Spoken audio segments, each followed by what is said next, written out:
What's up, guys? It's Analyst. We're back again. This is now week 10 of the NFL season. Had a pretty, I mean, if you look at the game last night, I think it went just about how we all kind of expected it to go, right? As far Yep. as the Panthers and the Falcons, but we'll get into that in a second. I just wanted to remind you guys, first of all, download Underdog, use code ANALYST, and they're going to match your first deposit up to $100. So, pretty cool. Been talking about it every week. If you haven't been on there yet, now is your time to do so. Um, let's just jump straight into the recap now. You guys know what the deal is. We're going to go over all the matchups for week 10. But first, we're going to start with the recap from last night. So, Carolina Panthers versus Atlanta Falcons. Deontay Foreman came in for you, and he did his job. He got like 31 carries for over 100 yards. Got that touchdown as well. So if you started Foreman, you're happy with his production. If you started anybody else in this matchup, you are not happy with anybody else's production unless you started Drake London by some chance, and I don't think anyone did. So, that's kind of how the matchup went. The Panthers were able to control the ball. PJ Walker didn't make any mistakes. And if I'm a Falcons fan or if I'm just a football fan, I'm watching what Mariota did last night, and I'm concerned because there's a lot of plays where he was going to the ground, he didn't need to throw it, and there's just throwing interceptions that way, or it was just like he was being sacked, and rather than throwing the ball away, he felt the need to like shove the ball downfield to no one. There was one where he's literally falling, doing a 360, and he throws the ball. Like I just don't understand what his process was there. But any other thoughts from last night's game? Yeah, it felt a little weird. I mean, from the Panthers side, they kind of reverted back to that screen gimmick play every single play that we all hated that one week they did it. I think that was the first week after Matt Rule got fired. And they kind of went away from that. But this week it felt like that again. It was either a run to Deontay Foreman, who got more than 30 carries, or just a screen or a bubble or something.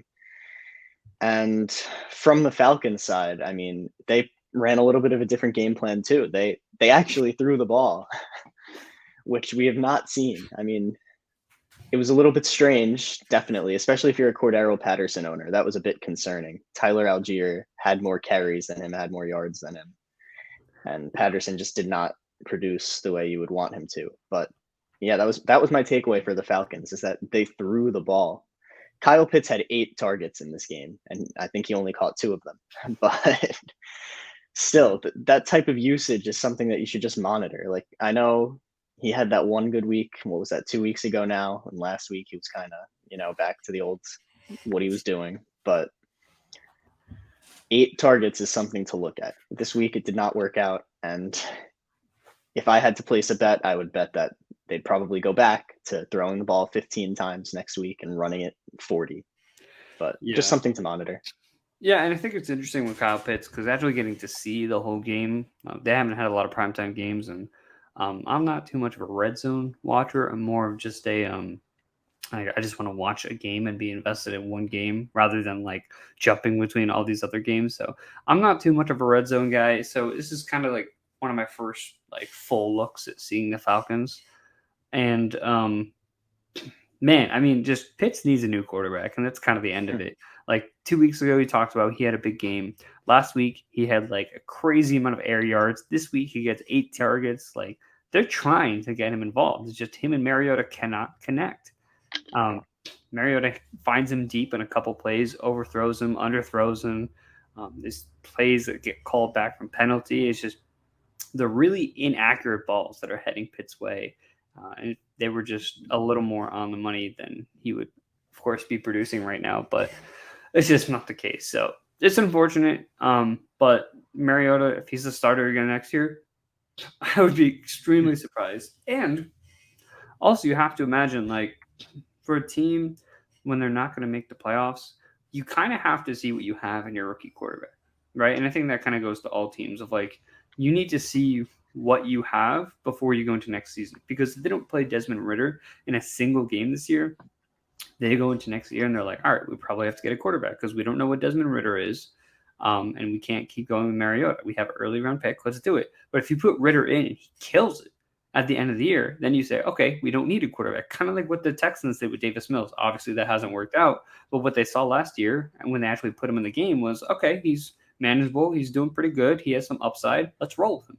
And if they never did that, who knows what they could. They probably would have been in a better position. But ultimately, the point is, like, if you have a rookie quarterback, you kind of want to know what you're working with at some point during the season, because otherwise you either wasted a pick or you can waste a future pick. So that's just my thoughts there. I think we're going to see Ritter hit the field at some point during this year, and that could be beneficial for Kyle Pitts. It really can't be worse than it is with Mariota, so we'll see. All right. So let's get into the matchups here. We got Tampa Bay Buccaneers versus the Seattle Seahawks in Germany. This is the NFL's first game in Germany. Start out question: how the hell is Tampa Bay favored by 2.5 points? Like, there's so much bias towards Tom Brady and like these, like Aaron Rodgers and guys like that who are clearly not it this year. And Tampa Bay is somehow favored by 2.5 points in this matchup. I'm taking Seattle all the way plus 2.5. That's kind of ridiculous. A little disrespectful to Geno Smith, if I might add. But yeah, that's what I want to start with. And the second of all, if you look at the offense for Tampa, they've struggled. It's no secret that they've been struggling. And part of that has been because of Leonard Fournette. In the last 4 weeks, Leonard Fournette has 245 yards on 63 touches. That's catches, that's carries, that's 3.9 yards per touch, which is awful. Even if that was just runs, which, by the way, obviously you're going to have a higher like yards per catch than you are yards per carry. So to combine both of those and have 3.9 when some running backs are averaging over 4 yards per carry, which is like the league average, for a good running back at least, that's awful. So Leonard Fournette has been absolutely awful with his touches. He's 27th in yards created per touch. There has been some rumors and talk that Rachaad White could start to get more involved. Right now it's like a 70-30 between Fournette and White. It could be more of a 50-50 this week. And if White keeps outplaying Fournette, it could be more of a 60-40 in White's favor. So definitely is something that I'm concerned about. If I'm a Leonard Fournette fan, he is getting targeted, and we know how Brady likes to target his running back, so that's not going to get lost. But that's just something to look out for in that running back room. Do you have any other thoughts on this Tampa Bay team, other than the fact that, Cade Otton coming off his best game, but Cameron Brake's back, so it's going to still be kind of messy. Yeah, I made a note about Fournette. I wrote he looks slow, and he only played 62% of his snaps last week. And yeah, I mean, you hit the nail on the head. I don't know if he's going to continue to be the true every down, if that's even what he is right now, back on this team. It's just not going well, and they're especially struggling in the red zone. And you need a run game if you're going to produce in the red zone, and the Bucs just don't have it. The receivers, I mean, you're playing Evans, right? He's a little banged up, but he should probably play. And you're going to probably play Godwin as well. And then from the Seahawks side, I feel like we say the same thing every week, but like you're not really benching any of these guys, are you? Like you're going to play Geno, you're going to play Kenneth Walker, obviously, and then Metcalf and Lockett you throw in your lineup too. Yeah, a little surprising for Seahawks here, especially after being so inconsistent with the running backs over the last few years.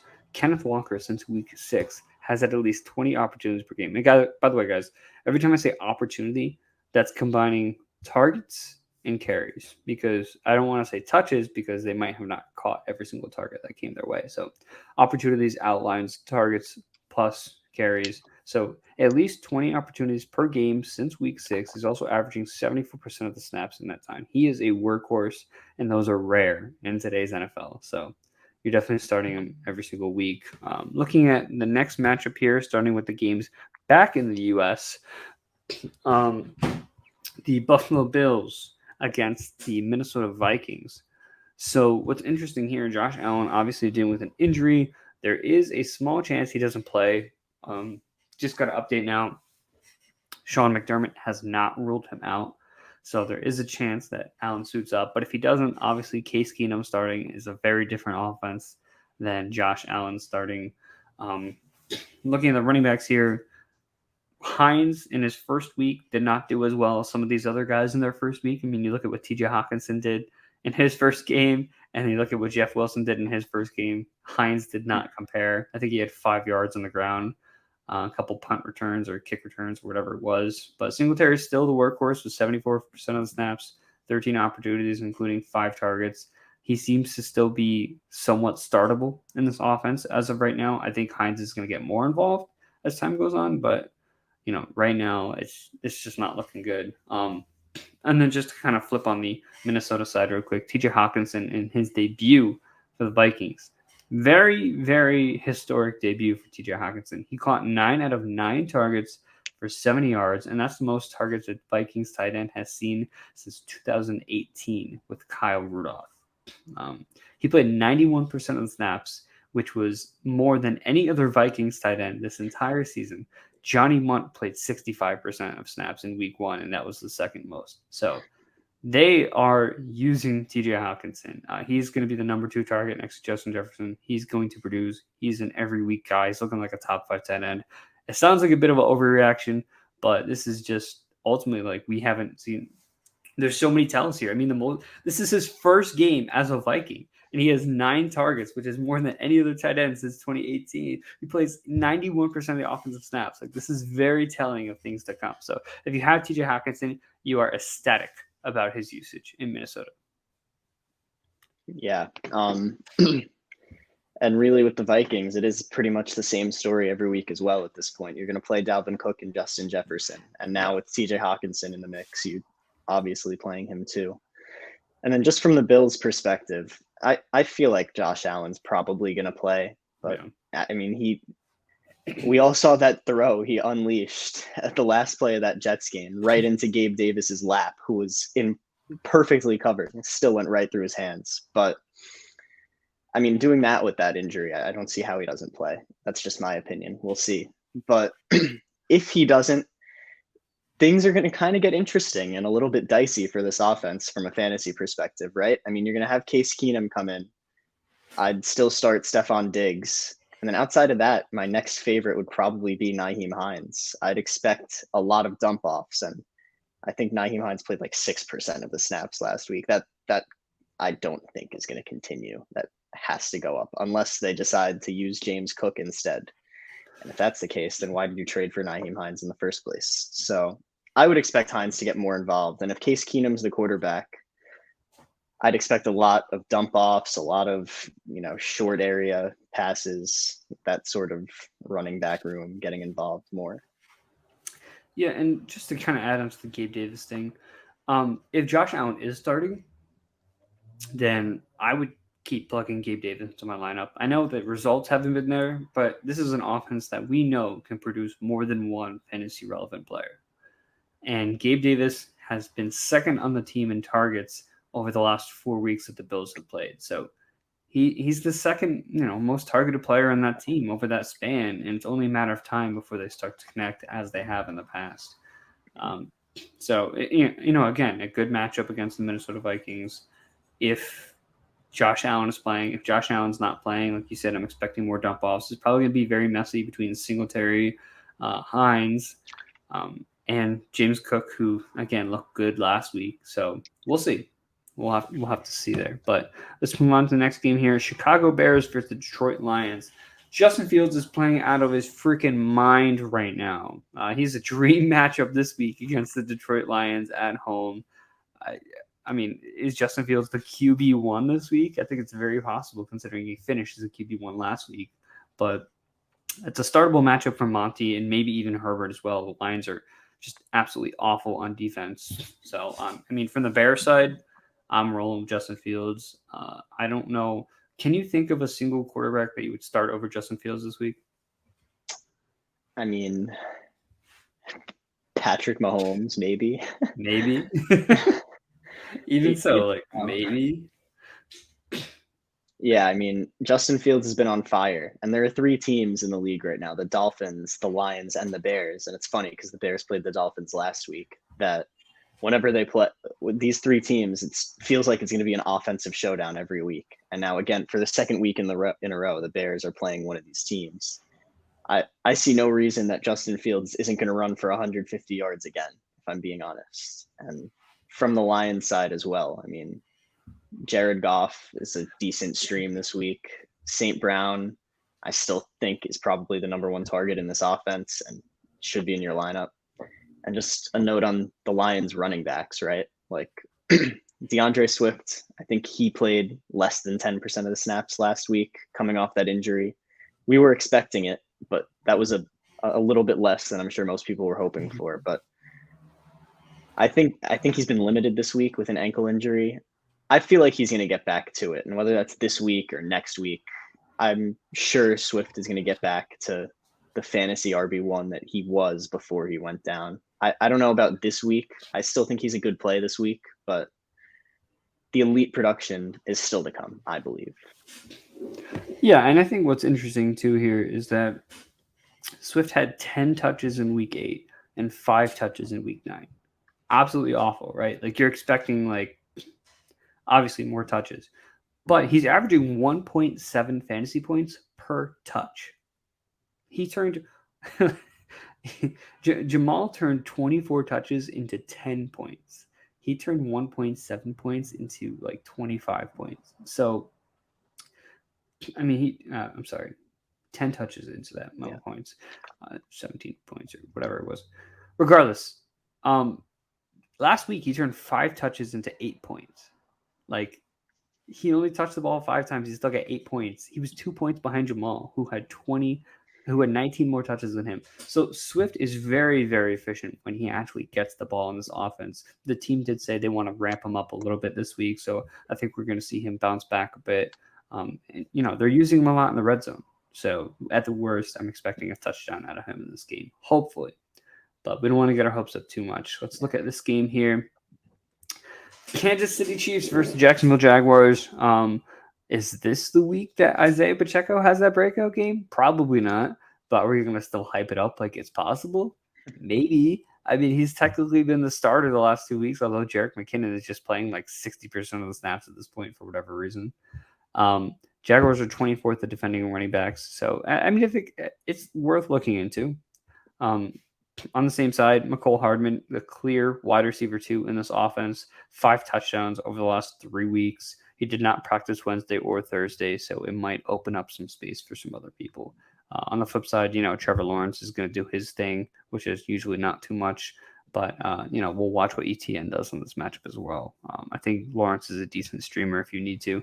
And another team, like you mentioned, the Lions, Bears, Bears, Tigers, Lions, Bears, and Dolphins are consistently in these like big offensive shootouts. I think the Chiefs kind of also are in that category as well. So there's some chance that Trevor Lawrence has a big game.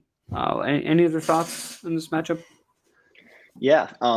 In one of my fantasy leagues, I'm kind of just riding with Trevor Lawrence at quarterback because I drafted Russell Wilson and that didn't work out.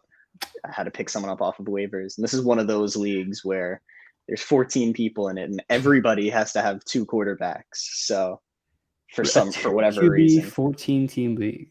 Well, no, it's a 1 quarterback league, but everyone just feels the need to hoard all the quarterbacks. So I went with Trevor Lawrence, and he's actually the QB9 in that league. I think it's a normal scoring league too. So I've been happy with that so far. But yeah, from the Jags perspective, Christian Kirk finally hit last week, turned the targets into production, and scored a touchdown. So I'd start him again.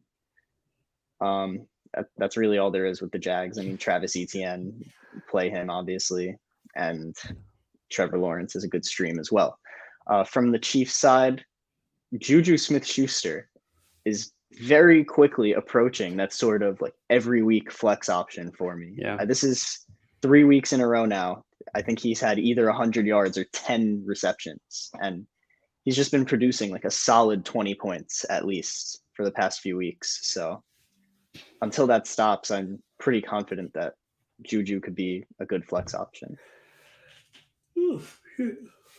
Yeah, and we haven't really talked about Kadarius Toney all that much. He wasn't really used a lot last week, but he made a good play on one of them, one of the touches that he got. So if they continue to get him more involved, he's someone that you got to start considering. But for now, he's not really usable. So let's jump into this matchup here. Miami Dolphins versus Cleveland Browns. We're just going to whiz by this one and go into the Giants. But in his debut, Jeff Wilson outsnapped Mostert by 2%, it felt like a takeover. I mean, if you watch the flow of that game, it seems like Mostert kind of started it. He got that touchdown, and you're like, all right, Mostert's primed for a big game. And then it was just Jeff Wilson the entire like rest of the game, which was very interesting. And it seems like this is either going to be a mess. Like, it's either going to be messy 50-50 or Jeff Wilson is going to completely take over this backfield. So I think the days of Mostert kind of being the workhorse are done. So it's just a matter of whether Wilson becomes a workhorse or it becomes a split. On the Browns side, David Njoku, the plan is to play in Week 10. Although he didn't technically practice Wednesday or Thursday, he was working on the side on Thursday, whatever the hell that means. So there's a chance he does get back into the action here. And if he doesn't get into the action here, it'll be back next week. So any quick thoughts on the Dolphins or Browns in this matchup? Just to hit on the Dolphins running backs a little bit more, I would probably, if I had to guess that this is going to be a 50-50 mess going forward. This just feels, I mean, Mike McDaniel has the Kyle Shanahan connection, and this is exactly what was going on last year in San Francisco, right? So I don't see either of them really taking an every week majority role. Maybe 1 week it'll be one of them, and the other week the other guy will step up 50-50. But unless there's an injury, I don't feel great about either of these guys taking over for like permanently. Yeah, I think Jeff Wilson did better as the pass catcher, which is notable. But for the most part, yeah, it's going to be hard to trust either of these guys going forward. Giants versus Texans. Why don't you lead this one off as a Giants fan? Yeah, this should be an interesting one. From the Texans side, I mean, you have Dameon Pierce limited in practice, but he's actually their entire offense. I don't really see them sitting him if he's limited in practice. Yeah. Their whole entire offense. And Brandon Cooks looks like he's going to play this week too.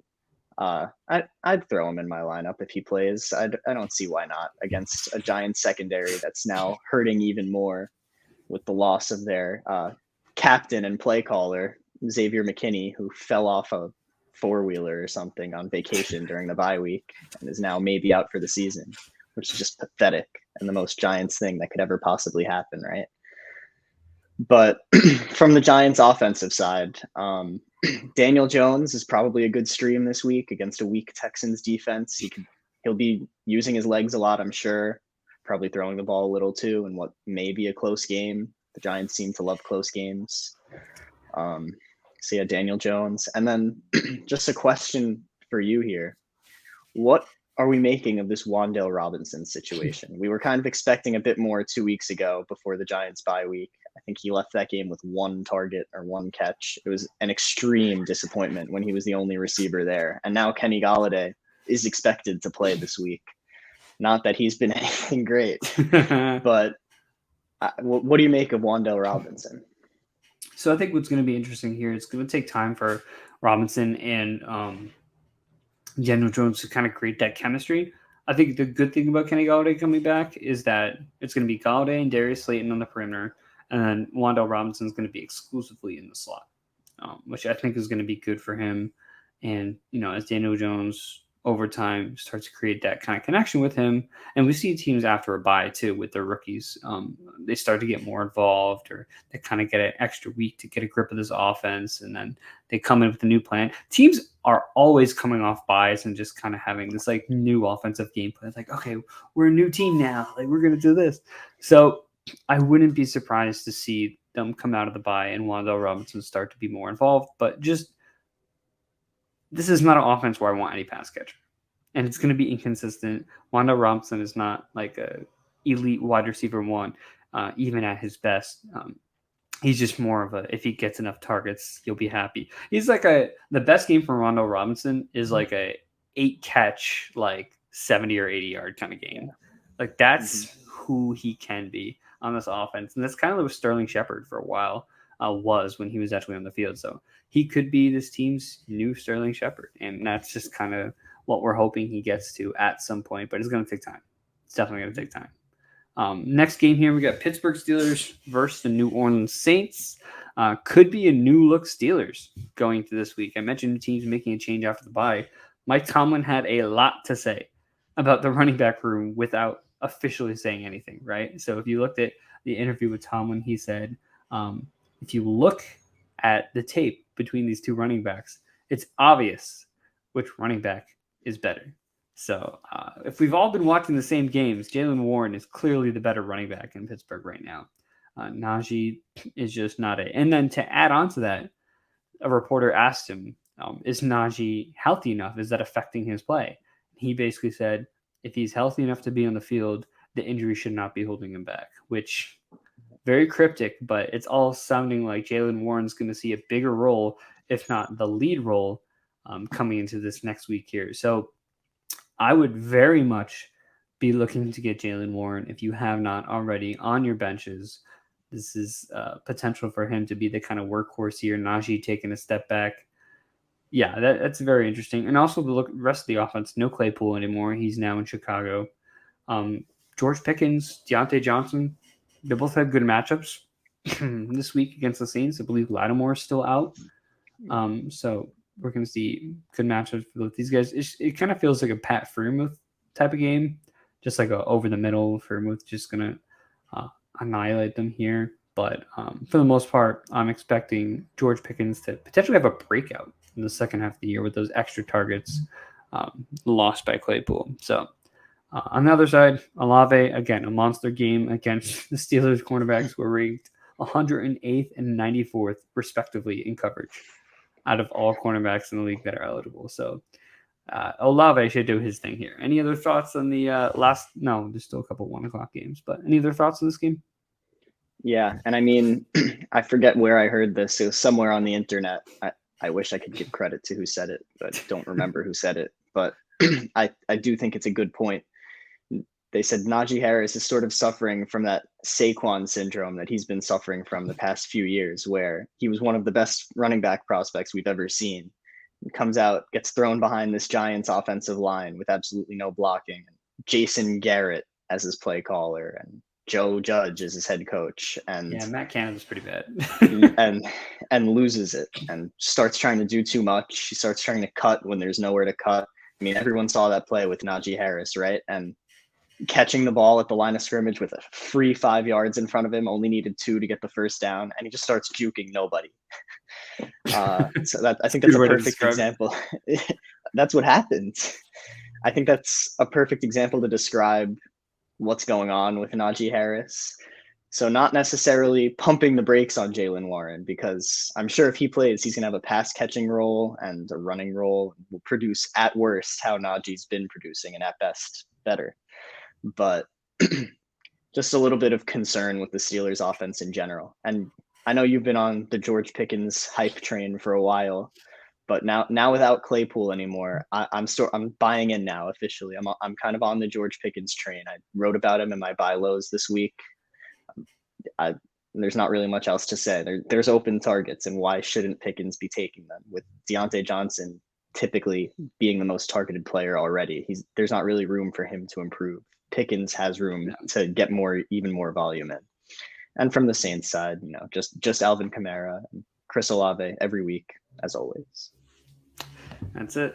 Let's jump into this one here. The Tennessee Titans versus the Denver Broncos. So Ryan Fitzpatrick, Ryan Tannehill practiced in full.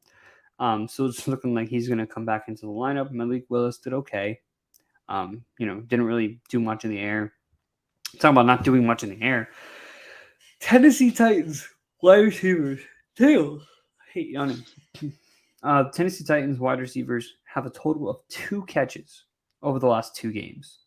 Both were made by Robert Woods in one game 2 weeks ago. So Tennessee, they're kind of starved for some wide receiver help here.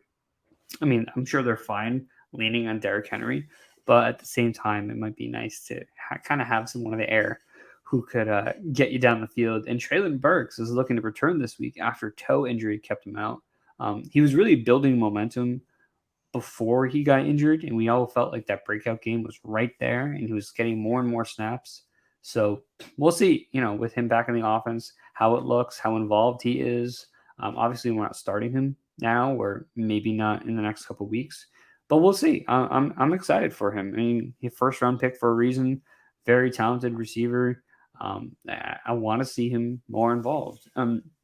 Another thing too is look at the flip side with Cortland Sutton, who, yes, he has not been Cortland Sutton over the last 3 weeks that he's played, but he did have 16 targets in that span. Um, and at the same time, over the last 3 games, it seems like it's been more of Judy. This is a great matchup for the Broncos wide receivers. And in week 7, he actually had a 25-yard touchdown that was called back. Or, I'm sorry, he couldn't hold on to from Brett Rippon in week 7. So there was actually one of those games where he should have had 15, 16 points. It's just a matter of that one didn't really work out. So maybe if he had that, we'd be talking a little differently about Cortland Sutton. I'm fine with starting him this week, especially if you're at a point where you don't really have too many other options at wide receiver. I'm flexing him in my 1 league over Deontay Johnson, just because I feel confident in the matchup. So, any other thoughts in the Titans and Broncos here? Yeah, I am a little bit suspect of the Broncos wide receiver room with Jerry Jeudy sort of starting to take over that more wide receiver 1-ish role. Sure. And with with Patrick Surtain on the other side, you just don't really want a piece of the Broncos wide receiver 1. I don't know. Am I missing something? Oh my God. It's my bad. My bad. It's early. It's 11 o'clock. It's actually like 3 hours later than we usually film this. Yeah, I know. But yeah, I don't know what I'm saying. I even wrote that in my notes. So let me get off of that idea then. But still, the trend has been that Jerry Jeudy has sort of been taking over this wide receiver 1 spot, which is not really what we expected really since the preseason, when the word was that Russell Wilson was building a really good relationship with Cortland Sutton. And that is how the season started, with Sutton really being the wide receiver 1. And Jeudy wasn't even really the clear 2 at that point. He was kind of just pulled in with everybody else. Yeah. Now the Broncos offense has looked a bit better than it did at the beginning of the year. And they're shifting to Jerry Jeudy. I don't know if that's going to continue, but I think both Jeudy and Sutton are startable. As you said, it's a good matchup against the Titans, not against Patrick Surtain. So, I feel comfortable playing both of them. And from the Titans side, I mean, it's just Derrick Henry, right? There's really nothing. Maybe with Ryan Tannehill, they'll at least throw the ball more than 10 times. But there's no way you throw any of these other people in your lineup at all, except maybe Tannehill. Maybe. It's kind of wild this season. It seems like a lot of teams where it's like they would only throw the ball more than 8 times. There might be some fantasy relevant options like the Falcons, the Titans. I'm sure we could think of a couple others, the Bears, most of the season. But there's a lot of offenses like that just refuse to throw the ball. It's working for some of them. Also on the Broncos side, I do want to mention Greg Dulcich, who has been amazing in his first 3 games. He's had over 80% route participation rate in each of those first 3 games. He's scored no less than 11 points in those first 3 games that he's played. So I'm going to expect him to continue his reign here against the Titans. And he arguably came off one of his most impressive games in the last time we saw him. I think it was in London. He made a lot of big catches in that game, and he was the reason they were able to move the ball. So I'm expecting Dulcich to continue to be an every week starter. So going in here to the next matchup, we have the Las Vegas Raiders versus Indianapolis Colts. And I really don't want to talk about this one, so we're going to move on. No, okay. But, I mean, like, what is there to say, man? I mean, Darren Waller, Hunter Renfrow on IR, Josh Jacobs, and Devontae Adams are the only guys I trust. When it comes to the Colts side, JT practicing in full. So, yeah, you can put him in your lineup. But for the most part, I hate these 2 teams right now. Like, these are just not ideal teams. Jeff Saturday, now the head coach of the Colts. Like, what is even happening at this point? Is there anything really to kind of add on this one? I mean, it's just kind of ugly season for both these teams. Yeah, the only thing I think is even worth mentioning is that Jonathan Taylor coming back, I think he has somehow a little bit more upside in a way with Sam Ehlinger at quarterback and a bunch of coaches who have never called plays in their life coaching and making game plans now. Sounds like a recipe of running the ball and throwing the ball to your best player, who is your running back, who is not going to be far away from your quarterback, who has no time to throw and can't throw it accurately when he does.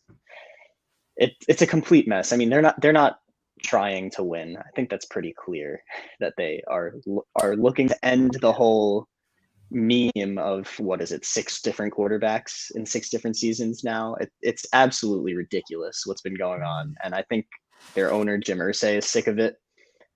I'm sick of it. But if that means I have to watch another 8 weeks of this is going to be tough.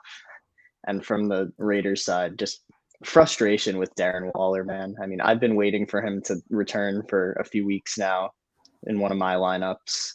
I've had to play Kyle Pitts instead of him, which has not been fun, but it really felt like he was working his way back, and here we are, and he just gets thrown on IR, and he's out for another 4 weeks. Frustrating stuff. Which, depending on where the Raiders are at that point, could mean the rest of the season. Yep. So let's move on to the Green Bay Packers versus the Dallas Cowboys. Talk about frustrating. The Green Bay offense right now. Aaron Jones limited in practice. If he plays, I'll start him. Other than that, I guess I'll start Alan Lazard as well. But, like, man, talk about outfits that just can't do anything. Man, the Green Bay Packers offense just really can't get anything going. And I don't think Dallas is a good defense to kind of start getting something going as well. When you have Michael Parsons breathing down your throat, and you have Trevon Diggs, who has a notch for getting some interceptions, and Aaron Rodgers, who apparently has a notch for throwing interceptions, especially in the red zone. If you saw last week, I think he had 3 picks in the red zone. Yeah. So pretty awful there. But this is just a disaster of a team for the Green Bay Packers. On the Cowboys side, I think Zeke is startable in this matchup. Obviously, we saw what Tony Pollard did while Zeke was out the week prior. So I don't know what this offense is going to look like as far as the running back room, but Jerry Jones made it very clear that Zeke is still this team's starting running back for some reason. I don't know, but I do like CeeDee Lamb in this matchup, even against Jair Alexander. Interestingly enough, for CeeDee Lamb, he's played about half his snaps from the slot and half his snaps from the perimeter. So he may not see Jair Alexander on every single play. So I think there's definitely room for Lamb to do his thing here. Dalton Schultz also getting much more involved over the last couple of weeks. I'm expecting him to kind of have a decent game here. He finally had an extra week to get healthy. Seems like every week Schultz was playing with like 2 or 3 injuries, and now he's finally actually healthy. So any other thoughts on this Packers and Cowboys game here? I mean, yeah, you want to talk about frustrating. I can't believe we're still doing this with Zeke. I can't believe it. Every time it feels like he misses 1 or 2 games a year, and Tony Pollard comes in and drops you in 100-yard 2-touchdown performance. Yep. And even when Zeke plays, it feels like Tony Pollard is busting off a 50-yard run at one point. And somehow we're still reverting to this every single game that he's healthy. I don't understand it. I don't understand how it's not at least a 50-50 at this point. It makes absolutely 0 sense to me, but we'll let them do their thing, I guess. From the Packers side, just if Aaron Jones doesn't play, you play A.J. Dillon, I guess. And even if Jones does play, I mean, maybe Dillon gets a little bit more volume with Jones banged up and limited at practice. But as you said, this Packers offense is just completely uninspiring. Yeah, talking about uninspiring, let's talk about the Rams going against the Cardinals here. I mean, Matt Stafford in concussion protocol, there's a good chance that he does not play in this game. I would actually be surprised if Matt Stafford ended up playing this game. So in that case, you're not starting any Rams running back. The only Ram you're starting is Cooper Kupp, right? Like, that's it. Even Tyler Higbee has completely fallen off from what was elite usage in the first half of the season. So just don't want any part of this Rams offense really at all. And on the flip side, if you have the Cardinals defense, congratulations. You have the number 1 defense this week. I mean, even with Stafford playing, you still have the number 1 defense this week.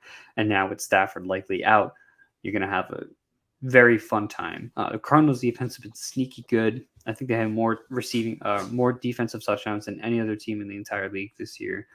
They're consistently making plays.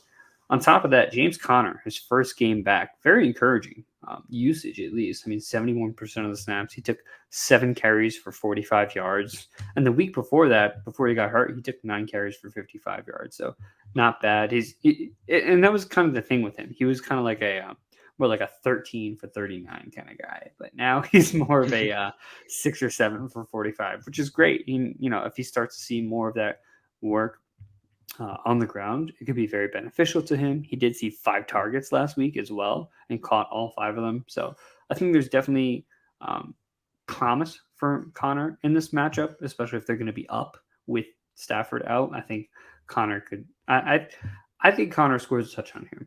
He has not scored a touchdown since week 1. I think he does it here against the Rams. Other than that, we know that DeAndre Hopkins has a tough matchup against Jalen Ramsey. So I would look for Rondale Moore to have a big game in the slot. Any other thoughts in this matchup? You pretty much hit on everything. Rondale Moore, I believe Kyler Murray's also been limited at practice with a hamstring issue. Yeah.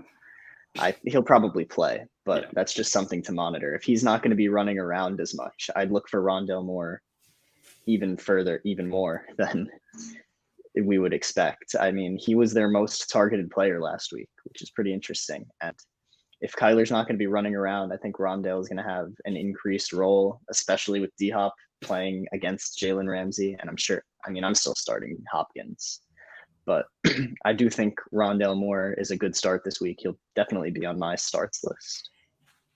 Absolutely. Next game here, San Francisco 49ers versus Los Angeles Chargers. This is a Sunday night game for the 49ers here. I mean, CMC now fully engaged into this offense. He had 4 touchdowns last time we saw him play. And the Chargers are literally the worst, if not one of the worst defenses against running backs. So if CMC does not finish as the running back 1 this week, I will be very surprised. But and they're back at full strength too, because now they got Debo. He's going to be coming back. Brandon Ayuk is there. George Kittle is there. I think I'm starting all these guys.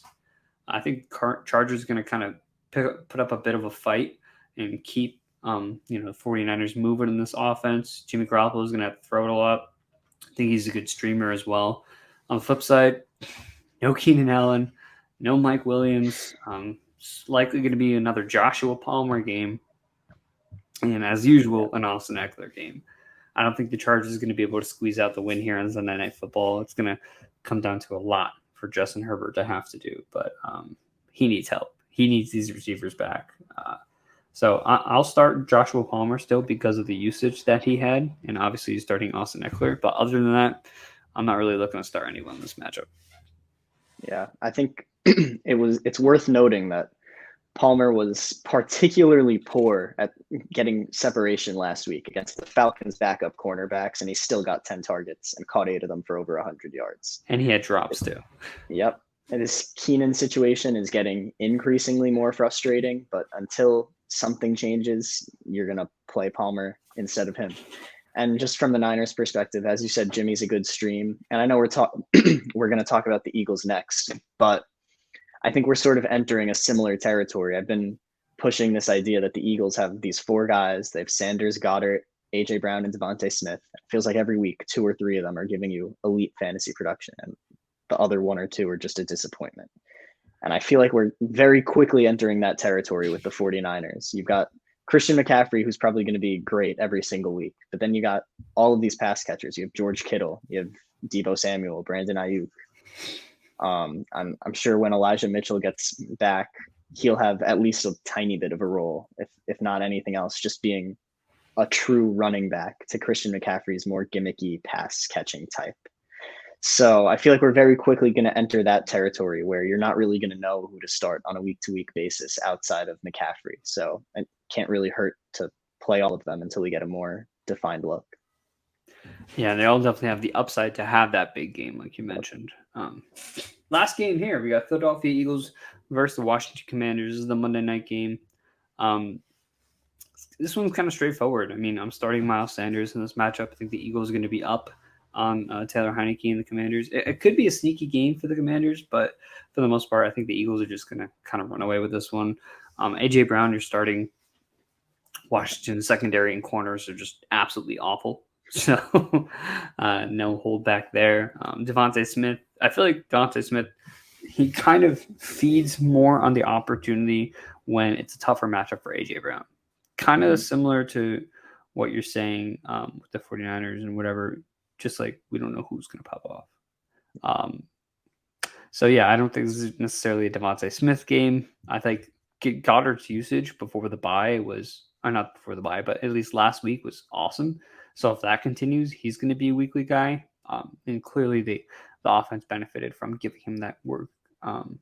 Outside of that, Terry and Gibson are really the only guys I'm considering starting from the Washington side. So anything else to really add to this game while we finish this off?